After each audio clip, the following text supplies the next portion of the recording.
and welcome to another month of release class videos to get your mojo moving using the new products from the March release. Today's video features the new Lava U stamp set and the Volcano Die-namics. I've created a super fun and easy slider card that I think you're really going to like. In addition to the Lava U stamp set and the Volcano Die-namics, I'm also using the new Delightful Dinosaur stamps and coordinating dies, the Stitched Rectangle Die-namics, and the A2 Rectangle STAX Set 2 Die-namics.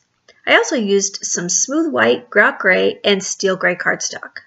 I'm starting off with a 4 1/4 by 5 1/2 inch panel of smooth white cardstock, and I'm blending some wild honey, spiced marmalade, and candied apple distress oxide inks with my mini ink blending tool.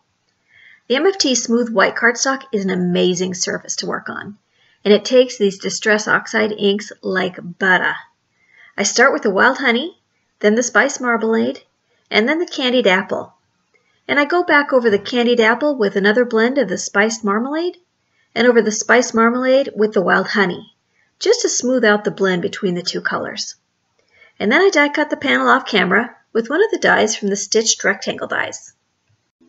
I want to stamp my sentiment from the Lava U stamp set onto the bottom of my image panel before I start building the slider mechanism, so I'm stamping it here using black licorice hybrid ink. While I've got my MISTI out, I stamped the pterodactyl from the Delightful Dinosaur stamp set onto another panel of smooth white cardstock, again using black licorice hybrid ink. And then I die cut the image using the coordinating Delightful Dinosaurs Die-namics off camera. Also off camera, I die cut the volcano from steel gray cardstock, the clouds from grout gray cardstock, the lava from the leftover ink blended scraps, the slider tab from smooth white cardstock, and the fire from some yellow and orange vellum that I had in my stash, all using the new Volcano Die-namics. You can see that I used the slider channel die from the Volcano Die-namics to cut out the image panel, and this will start our slider mechanism. I'm placing the slider tab on the back of the panel for position, and I'll surround the two sides and the bottom with a piece of 1/4 inch foam tape. This will help keep that slider tab in place when pulling it up and down. I'm stamping the word pull from the interactive label stamp set onto the top of the slider tab using black licorice hybrid ink. Next, I've added some thin foam squares to the back of the lava die cut, and I'm adhering it to the top of the volcano. I'm adding some vellum adhesive to the orange fire die cut, and I'm adhering it to the yellow fire die cut. Now I'm adhering a slider element to the inside of the slider channel directly onto the slider tab with some diamond glaze liquid adhesive. This is a strong adhesive that dries pretty quickly. After a few seconds, it's safe to adhere the assembled fire die cut to the slider tab, again using some diamond glaze adhesive. I'm adhering the cloud die cut to the image panel behind the flames with some permanent tape runner, and then I'll add the smaller clouds with some thin foam squares. The thinner foam squares add just enough dimension without adding to the bulk of the card. And now it's time to adhere our assembled volcano.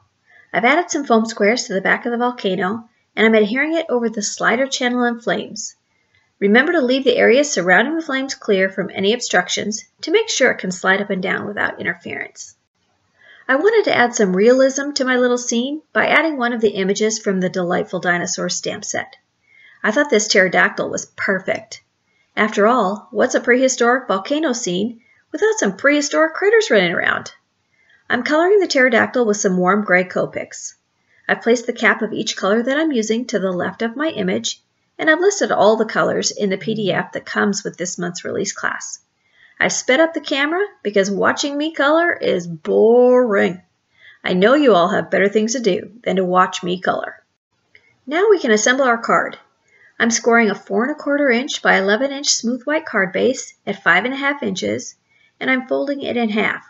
I perfect the crease with my Teflon bone folder.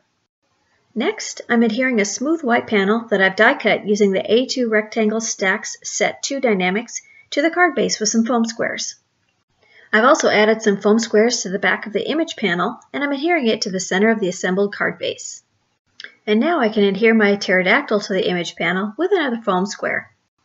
And I thought I'd add to the realism of my volcano by adding some diamond glaze liquid adhesive to the lava. It gives it some realistic shine and glow, and I love that it doesn't take very long to dry. And there you have it, a super fun slider volcano card that erupts when you pull on the slider tab. I'll be sending this to a friend of ours that just turned 60.